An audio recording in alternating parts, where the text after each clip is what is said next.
Hey everyone, Georgie here with Ukraine Matters. Russia had relatively strong start of the year. They enjoyed a resource advantage because they scaled some of their production capabilities. They also received help from their allies, including North Korea and Iran. And most importantly, they started dipping very heavily into their Soviet-era stockpiles, putting them in hundreds and thousands on the front line, which Ukraine obviously couldn't cope on their own. They paired it together with a big propaganda and political influence campaign, where they tried to persuade everyone that they are attacking everywhere on the front line and delivering results, while Ukrainians are not able to do something, and tried to gaslight the Western allies into thinking that, oh, Ukraine is doing bad, therefore we should not be supporting Ukraine, creating a self-fulfilling prophecy that if we don't support Ukraine, that Ukraine doesn't get resources, and therefore Russia wins. Unfortunately, this all came to an abrupt shutdown, and it started relatively recently. So after the spring has passed, and one of the most notable thing that happened was United States finally passing Ukrainian aid when the MAGA Trump Republicans' resistance was finally broken. It was passed with an absolute majority of votes that left no doubt whatsoever to anyone in the world that absolute majority of Americans support Ukraine. And the only way that the help was not making to Ukraine is because there was a political influence trying to use all the bureaucratic actions to try to stall it as much as possible. Essentially, Putin paying off his cronies to try to win some state in Ukraine. This has been escalating ever since then. We started the month of June with relatively general upbeat. The Russian so-called Kharkiv North Offensive was pretty unsuccessful. It didn't achieve anything that it was supposed to be achieving, and Ukrainians are resisting, and this doesn't paint a good image for Russia. More importantly, it backfired spectacularly. So if we were talking about that Russia had some kind of a window of opportunity to start some kind of a position, to get a strong positions for themselves, to get in negotiations, maybe get a strong off-ramp, now that window of opportunity, not just shutting down, not rapidly closing, it's basically closing so fast that it's probably gonna shut the Russia in between it, smash it and crush it. We are now seeing a complete disintegration of a Russian position on all fronts, and including economic, military, everything, you name it. And we start today with the economic one. And this is gonna be a longer video just because I wanna cover a lot of topics. So let's deal with this. So just recently, Russia has completed the St. Petersburg Economic Forums. I'm not going to go too much into details. Maybe I will do a stream about it or a separate video. But a long story short, the forum was a joke. In that forum, Russia tried to portray that they are super economy, that they're doing so well. The unfortunate truth was that despite Russia trying to throw all of that fancy glitter into the eyes of the Western media that are writing, and World Bank and Bloomberg and other articles that are trying to write how okay Russian economy is doing, the people that came on the panel and the discussion panel specifically on how the Russian economy is doing, the Russians themselves, the people that participate in the economy, they were delivering a message after message after message after message on how bad things are getting. To put it in perspective, if we're kind of focusing on Ukraine without deep dive into the Russian economy and Russian military industrial complex is heavily reliant on people working in there. And it's one of the most profitable positions for any Russian to work in Russia, period. So it's one of the most lucrative jobs. Right now, the positions in those sectors are filled to about 80%. Russia is missing over 20% of positions in that military sector. That is over 160,000 people that are missing, to 160,000 positions that are not filled. That means that Russia cannot find the specialists because specialists understand that they can get drafted to war. One of the problems of the Russian draft is that the draft is going all across the country. They don't distinguish whether a person is delivering a lot of economic value or not. They're just stating, this is a possibility, we mobilized you, there we go. And if you think that mobilization has been stopped in Russia, you're wrong, because it has not been stopped. And it's been trying to go on as much as possible, and the deliveries of new soldiers has been steady. Moreover, for every person that got drafted in the Russian military, some people count that the number of specialists, understanding that their future is not looking that great, they completely escape Russia altogether and they try to evade being public in the market. So they don't want to work for any government organization.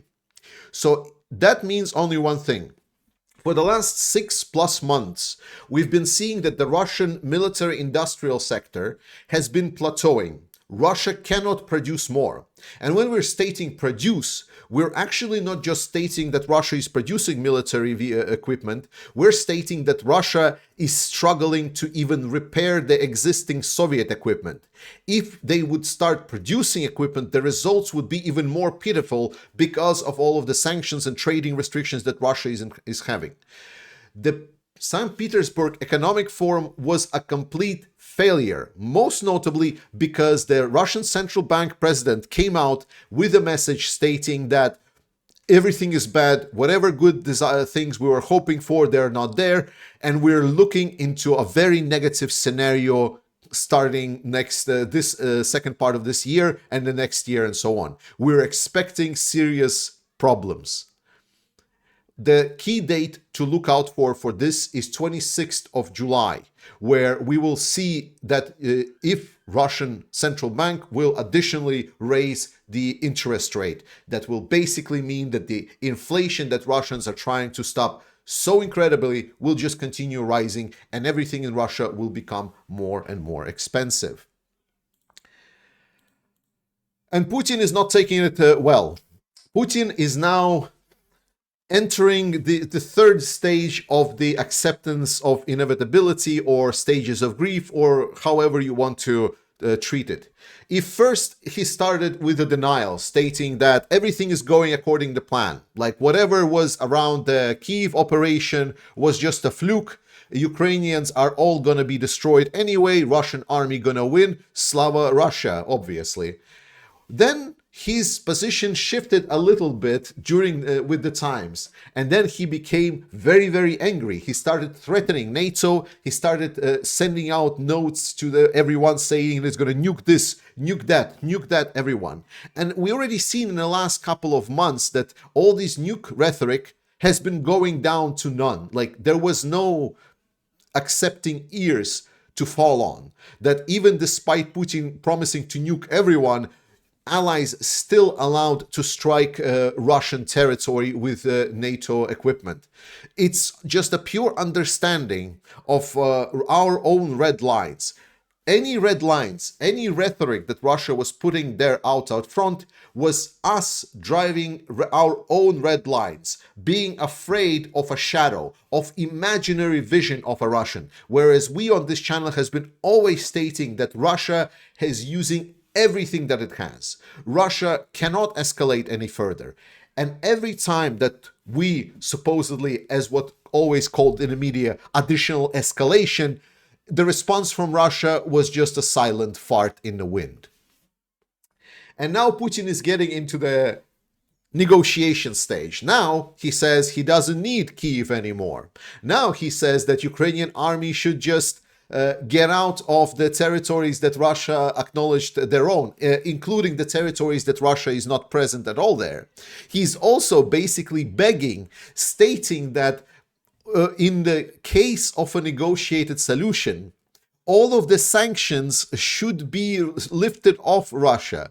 Which is funny, because for such a long time he was stating that all of the sanctions are just benefiting Russia, that the Russian self-sustainable economy is able to grow and sustain itself thanks to the Belousov's efforts. And Belousov, if you don't remember, is a new Minister of Defense who was brought in to be a Minister of Defense because supposedly he was more efficient. So I'm pretty sure if you follow me, you can put two and two together, thinking that, oh, if he was driving Russian sustainability efforts before and it failed miserably, so now putting him as a defense minister position doesn't really inspire confidence.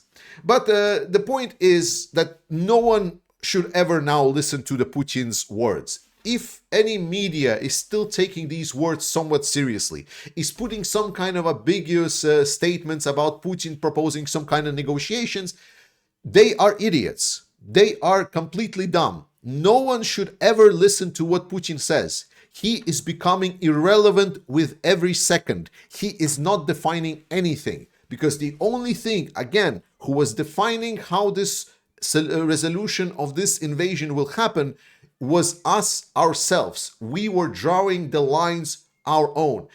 We in the Western world have all of the necessary military and economic power to crush and smash that midget of the Russian economy and the Russian state that there is. So it's very good to see that we're having the public figures come out and state that Putin can go F himself. And this couldn't be more clearly stated as United States and Ukraine signing a bilateral security agreement. I know some people got a little bit weirded out, stating that this doesn't really look like a good agreement if they could just be a procured agreement with NATO. But I beg to argue. The point of this is that this agreement is good. The text of the agreement, I'm not going to read it through just because it's going to take a long time, and maybe again something we're going to cover on one of the streams. But the agreement of text is pretty good. I will just read you the Article 5. It says, just peace. The parties recognize that Ukraine will not be secure until its sovereignty and territorial integrity are fully restored through a just peace that respects Ukraine's right under the international law, including UN Charter. The parties therefore shall cooperate to advance a just and lasting peace that has broad global support. The United States welcome Ukraine's ongoing efforts, including through Ukraine's peace formula, to engage the international community in establishing the principle of a just and sustainable peace. What this states is that Ukrainian territorial integrity is the 1991 borders. To put simply, this finally states that Ukraine must win, and it is now on paper and signed. You wanted to hear that Ukraine must win, you got it. And again, some people claim that there is a lot of vague language in this document, but my friend, I'm going to push against it, because have you read the NATO articles? Because if you think this is vague, have you tried reading the Budapest Memorandum that a lot of people are quoting, that supposedly our request to send help to Ukraine? Now that is vague. Even NATO articles are not very well defined. So I would not put a lot of thought into this, because the paper is just justifying the intentions.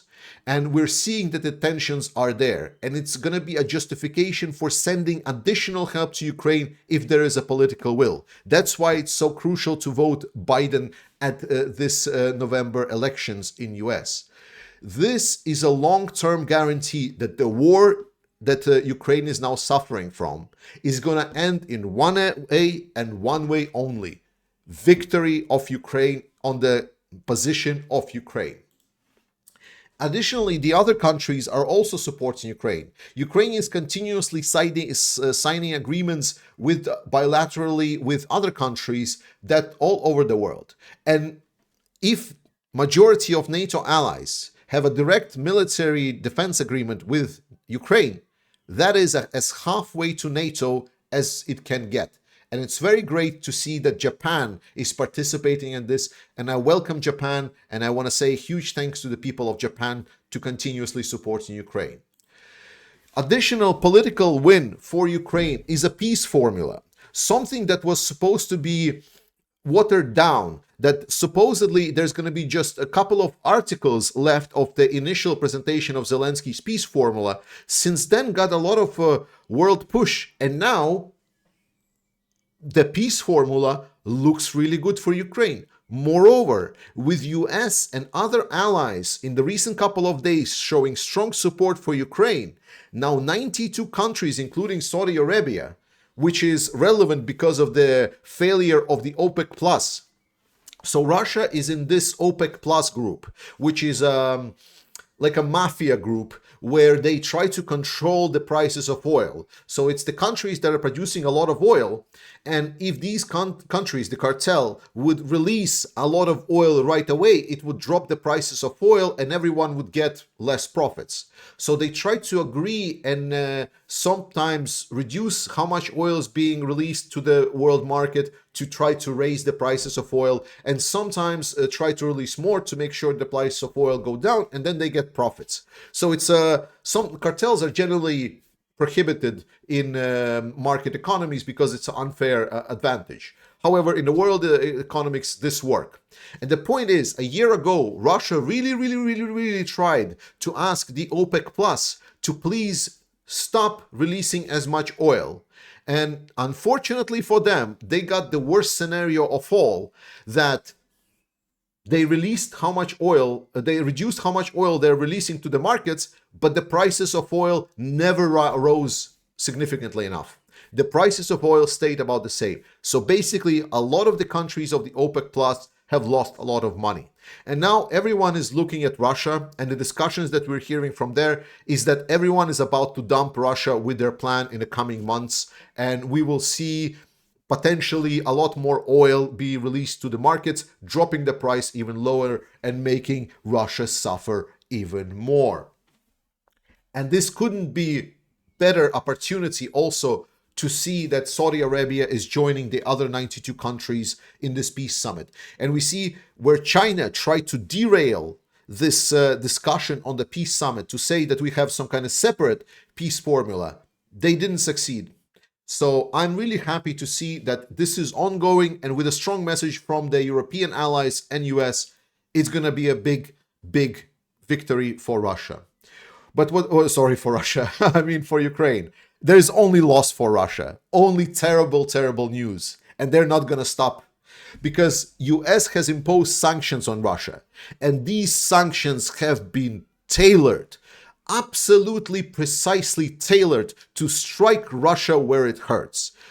What's interesting about these sanctions that have been released, they essentially really studied how Russian war economy works. And they understood that Russian war economy works by Russia making oil, putting those oil on either hired or bought shadow fleet, and then sending it over to relatively neutral countries to try to get it on the market to get the profits from those sales, and then import a lot of the equipment that they need for war.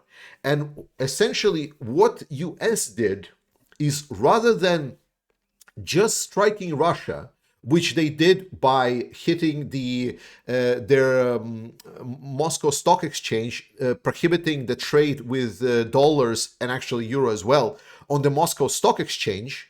So now making it really difficult for Russia to acquire dollars. Now, a lot of people says like, oh, that means the Russian stock exchange and anything with dollar related is gonna collapse. No, it's not. But it's gonna make dollars be more expensive, because they will need to get another third or fourth parties to get around this, to try to get this dollars into the system from other means, because they cannot trade with other means.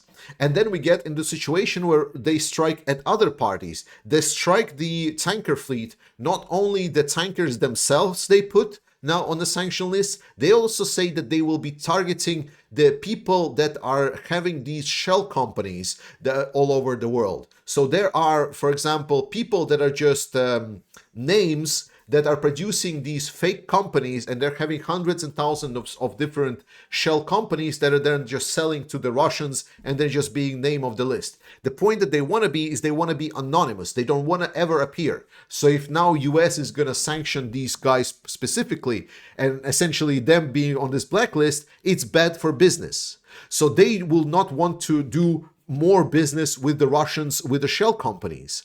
And tankers, now it's not going to be just the tankers themselves. Now it's going to be the crew that's on the tankers, and they're going to sanction that if there is a company, for example, that is hiring crew for specific tankers that are belonging and being traded with Russia, then, for example, that company that is producing crew for that tanker is now going to get sanctions. So that, again, creates a toxic environment. Beyond that, there is also discussion about ports and so on. There is also discussion about the second part of sanctioning companies from which Russia buys stuff, and more specifically, the banks that are being used to send transactions in between Russians and these companies. So it's a wide net, but not wide in the sense that it covers a lot. It covers a lot, and it also strikes specifically at the points where the Russian current model operates. This is so crucial, and it's so to the point. It's actually beautiful. It's absolutely amazing to see. And what this creates is, that means that Russian costs are going to skyrocket. Russian inflation, because everything is just going to become right away more expensive, is going to skyrocket. We are going to see Russia try to rebuild an economy which is going to slow down any kind of potential growth or development. It's going to require them to now build new, grayer and darker schemes to circumvent all of these restrictions and get all of the components there. Especially when we're talking about high tech, something like high tech equipment for aviation or drone technology, which is absolutely crucial for this war. Russia is now facing really, really bad time with the US sanctions, and I'm hoping that they will be tightened up as we go along.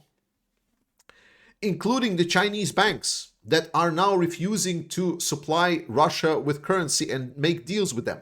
Not only Chinese banks, but also banks in Kazakhstan, Tajikistan, and some of the other neighboring states as well for Russia. A lot of Turkish banks as well. So a lot of these gray areas are now being struck, which is majestic. We're getting into more good news. Ukraine and G7 has agreed to finance Ukraine with a $50 billion loan from US. Thanks to Janet Yellen from the US, they were able to find a way how to turn the profits from Russia into tangible and serious amounts of help for Ukraine. 50 billion is amazing, because Ukraine it's unclear whether they will be allowed to use them for the military purposes, or Ukraine will be able to use them for civilian purposes. But again, civilian purposes is great, because then Ukraine can send some other parts of their budget to the military. So they can fill in the holes by using the profits of the Russian assets. This is amazing news, even if it is not directly military help. However, if it is, well, you can put it all together. If $60 billion from US allowed basically in a short time already almost stop the Russian advances on the front line, and I want to be very clear here, when I'm stating that Ukraine is doing great on the front line, I'm saying Ukraine went from absolute disaster to pretty bad. But Russia still has the resource advantage, because it takes time for everything to arrive and start delivering results on the front line. So we need to be patient with this. But this additional 50 billion, and this is this year, so I'm expecting profits from them also come in the next year and so on. If this will be a recurring payment, that's great. And specifically, if they will find a more suitable mechanism to get the whole sum of those assets to Ukraine, then it's going to be great. In all seriousness, seeing that Russia starting to pay for the damages that they're doing to Ukraine and support Ukrainian state and Ukrainian military is a wonderful thing. Thank you so much to the US Financial, or was it called Treasury Department, I believe. UK is also continuously supporting. Not just UK, other allies are pledging non-stop. Ukraine is getting more and more help. The help is coming. Resources are coming. Ukraine is doing what it can, and 2025 is looking absolutely awful for Russians already. NATO has agreed that they will work to get help to Ukraine. One of the biggest blocs in NATO, they really wanted to start helping Ukraine. There was this long discussion about how NATO as an alliance can do more. How from the budget of NATO that is being dedicated from the allies, they can do something together as a bloc, not just individual states. And there was an opposition, Hungary. However, what they found out, they were able to negotiate with Viktor Orban, and they were able essentially to exclude his part of the contributions to NATO, and then use NATO as a platform for everyone else that wants to see Russia get fucked. So NATO is now coming back in the picture, and the block that was there with Viktor Orban has now been overcome, that now there's not going to be a lot of blockage, and NATO can support Ukraine directly and not just individual countries themselves. This is great. And then the strongest thing. This argument is that I was trying to make it for over a year and a half on this channel for sure. I stated that the biggest thing that's going to defeat Russia is not just the parties supporting Ukraine. Obviously, political will was very, very important. But the biggest thing, the absolute biggest ones, is capitalism. If the companies and enterprises will see that supporting Ukraine is profitable, Ukraine will get all the support they need, because capitalism. And this is exactly what we're seeing. Companies, one after another, are flocking in to try to get contracts for Ukraine. The support is coming because the profits are good. And we are happy to give the profits to these companies, because that means only one thing, that these weapons will serve a just cause to help Ukraine achieve lasting and stable peace, and will allow to raise the overall security of the continent. I can only support this. And European Union is stepping up themselves. After, again, very slow start at the beginning of the year, it's now said that by the end of the year, it's going to be 1.7 million shells produced by the EU. This is great. This means that, by 2025, not this year. This means that we are stepping up. US is also stepping up. Ukrainian requirements for shells were about 3.5 million per year. If they get anything above 3.5 million, is amazing. Anything above 3.5 million means Ukraine will go on the advantage. So it's great. And most importantly, Denmark is finally financing Ukrainians' weapon productions. Thank you, Denmark. I couldn't be happy myself. And then to wrap it all up, I will not stop shitting on the people that are stating that Syrskyi is such a bad leader, that Zelensky is such a bad leader, that they do nothing, they also only want to do stuff bad for the army. What Zelensky achieved in the last couple of weeks, which, to be fair, did not happen in a couple of weeks. It was probably a long and extensive work over many months, if not years, to get to the situation where we're getting now, where the support for Ukraine is skyrocketing, and which we need to get respect for. And then we see Syrskyi, someone that had a reputation of supposedly butcher, that was popularized by a lot of these saying that's like, oh, he's such a butcher, he just want to kill people, he's not caring for the people at all. And then I did a whole video talking about how actually he's quite smart and he's very good in approaching. And now he did an interview, and just listen to this. So we must achieve superiority over the enemy, reduce losses, and most importantly, change our defensive and offensive psychology, which will be an important step towards our victory. And the only technological superiority and the training of our troops will ensure our success on the battlefield. Quality over quantity. Where is the Soviet thing? Where is it?